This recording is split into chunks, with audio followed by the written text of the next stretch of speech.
এবং হাদিসটি সহি। আল্লামা আলবানী সহিহুল জামেতে সহি বলেছেন 6149 নম্বর হাদিস, মান তাশাব্বাহা বিকওমিন ফাহুয়া মিনহুম।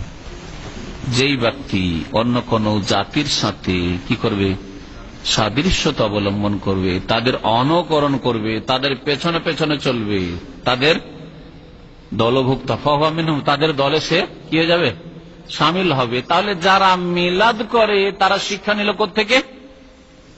খ্রিস্টানদের থেকে। তাহলে যারা তাদের পেছনে পেছনে চলবে, যে ওরা যেহেতু 25শে ডিসেম্বরে ঈসা আলাইহিস সালামের জন্মদিবস পালন করে, আমরা কেন করব না, আমরা কি কম আছি, আমরা করব, তারা তাদের দলে শামিল হবে নবী করিম সাল্লাল্লাহু আলাইহি সাল্লামের এই হাদিস অনুযায়ী। ভালো করে মনে রাখবেন। এখানে আরেকটি কথা আরো বলে দেওয়া জরুরি, আজকাল মুসলিমদের ইমানের অবস্থা আর তাদের ইসলামের অবস্থা এত শোচনীয় যে এরা কাফেরদের উৎসবগুলিকে আরো ধুমধামের সাথে পালন করে। মুসলিমদের উৎসবে অনেকে ঈদ উল ফিতর যায় না, ফজরে শুয়ে থাকে, ঈদ উল ফিতরের নামাজ পড়ে অনেকে আছে, ঈদ উল আজহা পড়ে না অনেকে আছে, জুমা পড়ে না অনেকে আছে, আছে না নেই? সাপ্তাহিক আমাদের ঈদ হচ্ছে জুমা, জুমা অনেক মুসলমানই পড়েন না, ঠিক না? অনেকে ঈদও পড়েন না। বহু লোক আছে প্রবাসে সারা রাত গল্প গুজব করে কাটিয়ে, ঈদ তো এখানে ফজর 20 মিনিট পরে সূর্য ওঠার, সূর্যের 20 মিনিট পরে হয়। ভালো করে আমার এখানে 17 বছর এই দাম আমি শুধু খবর রাখি যে কত লোক যে আছে এরা ঈদ পড়তে যায় না, এদের ঘুমের অবস্থা ঈদ হয়ে যায় সৌদি আরব, হয় না? হয় না?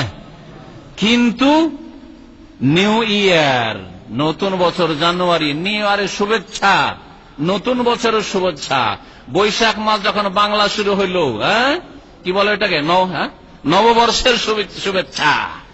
এই যে ইহুদি নাসারারা যা শিখিয়েছে, এগুলো উৎসব একবার ধুমধামের সাথে পালন করে।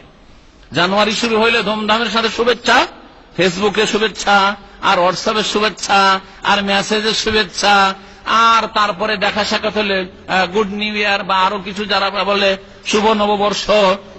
ইহুদি নাসারা, হিন্দুদের সভ্যতা তাদেরকে ভালো লাগে, তাদের উৎসব ভালো লাগে, কিন্তু তাদের দ্বীনে ইসলাম পালন করা কষ্ট লাগে।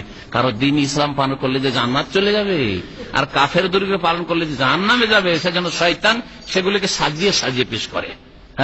হুফফাতিন নারু বিশাহাওয়াত, জাহান্নামকে ঘিরে রাখা হয়েছে আমোদ ফুর্তির জিনিস দিয়ে, যেগুলিতে মজা লাগে। যত মজা লাগা কাজ আছে ওই কাজগুলি করেন, জাহান্নাম যাওয়া সহজ। আর যত কষ্টের কাজ আছে, কষ্টের কাজ করেন, তাহলে জান্নাত যাওয়া সহজ হবে। হুফফাতিল জান্নাতু বিল মাকারিহ, নবী করিম সাল্লাল্লাহু আলাইহি ওয়াসাল্লাম বলেছেন, জান্নাতকে কষ্টদায়ক জিনিসগুলি দিয়ে ঘিরে দেওয়া হয়েছে, আর জাহান্নামকে আমোদ ফুর্তির জিনিস আর মনোরঞ্জন জিনিস দিয়ে ঢেকে দেওয়া হয়েছে, ঘিরে দেওয়া হয়েছে। সুতরাং এগুলো করতে মজা লাগে, এগুলো করতে মজা লাগে। এই কয়েকদিন পরে দেখবেন জন্মে মুসলিম কিন্তু খ্রিস্টান পাশে একই কোম্পানিতে অথবা একই ভিলাতে থাকে বা একই জায়গায় থাকে, দেখা সাক্ষাৎ আছে, পরিচয় আছে, সেজন্য কি বলবে, ক্রিসমাসে তাদেরকে অভিনন্দন জানাবে, তাদের অনুষ্ঠানে শরীক হবে, তাদের খাওয়া দাওয়া খাবে, তাদের সাথে আমোদ ফুর্তি করবে, আছি তোমাদের সাথে। আউযুবিল্লাহ, মান তাশাব্বাহা বিকওমিন ফাহুয়া মিনহুম। এই দুই বিদআত জমা হয়েছে এই মাসে। এই ডিসেম্বর এক বিদআত হচ্ছে মিলাদুন নবীর বিদআত, নবী সাল্লাল্লাহু আলাইহি ওয়াসাল্লামের তরিকা নয়, ইসলামের শত্রুরা পাচার করেছে। সে ঘরের শত্রু, যেমন ঘরের শত্রু হচ্ছে যে মিশরের যে শাসকরা করেছে, এরা হচ্ছে ঘরের শত্রু, আর বাইরের শত্রু হচ্ছে খ্রিস্টান। এদের থেকে এই মিলাদুন নবী এসেছে, ওদের কাছ থেকে এই ধ্যান ধারণাটা এসেছে। আর আরেক বিদআত হচ্ছে খ্রিস্টানদের বিদআত, মুসলিমরা পালন করে, ক্রিসমাস ডে নিজে পালন করা, অথবা যারা পালন করে আশেপাশে ফিলিপাইনে আছে, অন্যান্য নন মুসলিম আছে, তাদেরকে অভিনন্দন জানানো। এই ক্রিসমাসে হারাম আপনার জন্য, বরং এতে ঈমান ভঙ্গ হয়ে যাওয়ার আশঙ্কা আছে। ঈমান ভঙ্গ হয়ে যাওয়ার আশঙ্কা কেন আছে ভালো করে শুনেন। শেখুল ইসলাম তাইমি রাহমাতুল্লাহ আলাইহি বলছেন যে যখন আপনি কারো কুফরি ধর্মের ওপর অভিনন্দন জানালেন, তাকে বললেন যে এটা, তাকে শুভেচ্ছা জানালেন, তাকে একটা ওয়েলকাম করলেন, তার মানে তার এই কাজটিকে আপনি সমর্থন করলেন। কি করলেন? সমর্থন করলেন।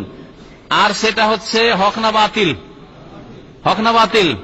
বাতিল। ইসলাম ছাড়া, আল্লাহর ইবাদত ছাড়া, আল্লাহর নাজিলকৃত দ্বীনে ইসলাম ছাড়া সবগুলি হচ্ছে বাতিল, সবগুলি হচ্ছে বাতিল। সুতরাং আপনি যদি তাদেরকে শুভেচ্ছা জানান, তাদেরকে যদি আপনি অভ্যর্থনা জানান, তাদের যদি এইসব অনুষ্ঠানে শরীক হন, তার মানে সমর্থন দিলেন, তার মানে তোমারটাও ঠিক আছে, তোমারটাও ওতে আমি খুশি প্রকাশ করছি, ওটাও ঠিক, আর আমরা যেটা করছি এটাও ঠিক। কখনো না, এটাও ঠিক আর ওইটাও ঠিক না।